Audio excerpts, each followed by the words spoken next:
My name is Hardev Pandha. I'm a Professor of Medical Oncology and a cancer researcher at the University of Surrey and a consultant in medical oncology at the Royal Surrey County Hospital, St Luke's Cancer Centre. My interest and expertise is in experimental cancer medicine and in particular ways to treat prostate cancer in terms of the next generation of treatments.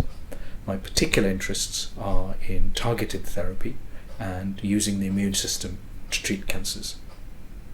The reason that prostate cancer remains an incredibly important unmet need in terms of men's healthcare is that although we've made some monumental advances in early detected prostate cancer, where men have almost 100% survival at 5 years, in complete contrast to this, we've made probably fairly minimal progress in terms of men with advanced prostate cancer. Now, what we mean by advanced prostate cancer is prostate cancer that is spread outside the limits of the prostate. These are men who may have had a prostatectomy, had a good operation, and then the cancer comes back, or probably more likely is men presenting with disease in the prostate and at the same time in other areas of the body, such as the lymph glands and the bones. Now, with an aging population, the incidence of these patients is increasing. The burden on the healthcare budget obviously is also increasing. And importantly, the advances in the scientific community are actually very impressive. And slowly we are able to offer patients better and better treatments. In my consultant lifetime, the last 20 years, seen astonishing progress in the treatment of prostate cancer, and even in the treatment of so-called advanced, or you may also have heard to be called castrate-resistant or hormone-resistant prostate cancer. Prostate cancer responds generally very well to hormones initially. Almost all patients will derive some initial benefit.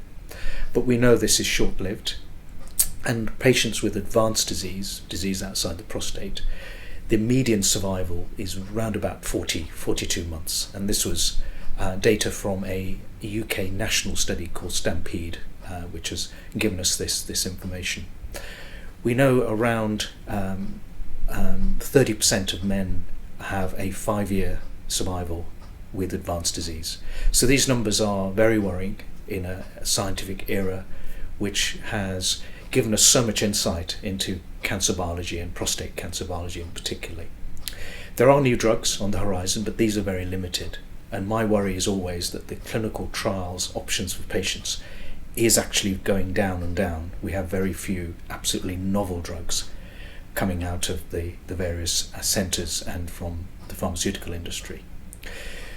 So why do we need to do more research? Well, I think the answer is obvious. The unmet need is still there. And if you multiply a very common disease by 30% at 5-year survival, you can see the numbers are huge. And although around about 11,000 men die of prostate cancer each year, we know these numbers will go up because of the aging population. Now, the best way to address this is to understand the biology. And this is the best example of that is breast cancer treatment, of course. Over the last 20 years, the outlook for women with advanced breast cancer is not perfect, but it has improved massively. And that's as a result of absolutely unrelenting scientific endeavour and dissecting the biology of breast cancer. Now, what we're trying to do is obviously follow on from these good examples with prostate cancer. So what do we need to do? The most important thing from my point of view is to access patient material. So what is the relevant material we need to access? We can always get hold of tissue from patients from their operation, but that may have been 10 or 20 years ago. What we need is up-to-date information, and the best way to do this is to acquire live tissue from patients, either from secondary deposits in the lymph glands or the bones, or indeed a blood sample. Now, having acquired these samples, which are actually very difficult to do, and in our centre this works very well, is to undertake so-called real-time analysis. So this is taking patient cells, keeping them alive for long enough for the analysis, and then the data that we derive becomes incredibly relevant and realistic. We have a number of technologies already in-house, but the technology such as the Incucyte will allow us to assess live cells. Now this is a real a sort of point of progress, because up to now we've been taking cells from cancer patients, we've been breaking them apart and then putting them back together again, as it were, to try and understand what are the switches inside cancer cells that are driving the cancer cells. Now there are lots of things that are very relevant and important from this approach, but you can imagine that the best way to assess a cancer cell is to assess a live cancer cell and look at its characteristics.